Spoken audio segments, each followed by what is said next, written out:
హనుమంతుడు గురించి మనం తరచూ వింటుంటాం. బలవంతుడు, భక్తుడు, రాముడి సేవకుడు అని. కాని ఒకసారి లోతుగా ఆలోచించారా? ఆయన ఎందుకంత ప్రత్యేకమయ్యాడు? ఎందుకు ఆయనను ఇంతగా ఆరాధిస్తారు? మన పురాణాల్లో చాలామంది దేవతలున్నా హనుమంతుడికి ఒక ప్రత్యేక స్థానముంది. కారణమేమిటంటే ఆయనలో బలం, బుద్ధి, భక్తి అనే 3 గొప్ప లక్షణాలు సమంగా కలిసి ఉన్నాయి. ఈ 3 కలిసి ఉన్నప్పుడు మనిషి అసాధారణంగా మారతాడు. చిన్నప్పటి సంఘటనతో ప్రారంభిద్దాం. హనుమంతుడు సూర్యుడిని పండు అనుకుని తినడానికి ఎగిరాడు అంటారు. ఇది కథలా అనిపించినా దాని వెనుక లోతైన అర్థం ఉంది. అతనికి ఇది అసాధ్యం అనే భావనే లేదు. భయం లేకుండా ప్రయత్నించగల ధైర్యం అతనిలో ఉంది. మనం చిన్నప్పుడే మనల్ని మనమే పరిమితం చేసుకుంటాం. కాని హనుమంతుడు అలా కాదు.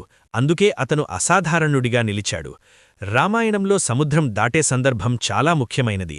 అందరూ ఇది ఎలా సాధ్యం అని ఆలోచిస్తున్నప్పుడు హనుమంతుడు ముందుకొచ్చాడు. అతనికి తనపై నమ్మకముంది. అదే అతని బలం. కాని మొదట అతను తన శక్తిని మర్చిపోయాడు. జాంబవంతుడు గుర్తుచేసిన తర్వాతే తెలుసుకున్నాడు. ఇది మన జీవితానికి కూడా వర్తిస్తుంది. మనలో చాలా శక్తి ఉన్నా మనకు తెలియదు. సరైన సమయంలో అది బయటపడుతుంది. లంకలోకి వెళ్లిన తర్వాత హనుమంతుడు చూపిన బుద్ధి అసాధారణం. అతను బలంతో కాకుండా చిన్న రూపం తీసుకొని లోపలికి ప్రవేశించాడు. సీతమ్మను కనుగొనే వరకు ఎంతో జాగ్రత్తగా వ్యవహరించాడు. ఇది మనకు ఒక ముఖ్యమైన పాఠం నేర్పుతుంది. ప్రతి పరిస్థితికి ఒకే విధంగా స్పందించకూడదు. పరిస్థితికి తగ్గట్టు మారడం నేర్చుకోవాలి. అదే నిజమైన తెలివి. తర్వాత జరిగిన సంఘటనల్లో అతని ఆలోచన ఎంత గొప్పదో తెలుస్తుంది. అతని తోకకు నిప్పు పెట్టినప్పుడు అది శిక్షగా అనిపించింది. కాని అతను దాన్ని ఒక అవకాశంగా మార్చాడు. మొత్తం లంకను కాల్చి శత్రువులకు గట్టి సమాధానమిచ్చాడు. ఇది మనకు చాలా గొప్ప పాఠం. సమస్యలను సమస్యలుగా కాకుండా అవకాశాలుగా చూడాలి. అప్పుడు మనం విజయం సాధిస్తాం. సంజీవని పర్వతాన్ని తీసుకొచ్చిన సందర్భం అతని భక్తిని చూపిస్తుంది. ఏ ఔషధం కావాలో తెలియకపోయినా ఆలస్యం చేయకుండా మొత్తం పర్వతాన్ని తీసుకొచ్చాడు. అతని లక్ష్యం స్పష్టంగా ఉంది. లక్ష్మణుణ్ణి కాపాడటం. మన జీవితంలో కూడా చాలాసార్లు క్లారిటీ ఉండదు.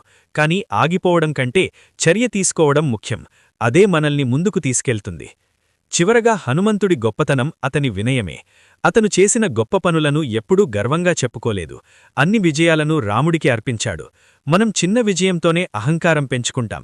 కాని నిజమైన మహత్యం వినయంలోనే ఉంటుంది. హనుమంతుడు ఒక దేవుడు మాత్రమే కాదు, ఒక మార్గదర్శి. మనలో ఉన్న శక్తిని గుర్తుచేసే ఒక స్ఫూర్తి.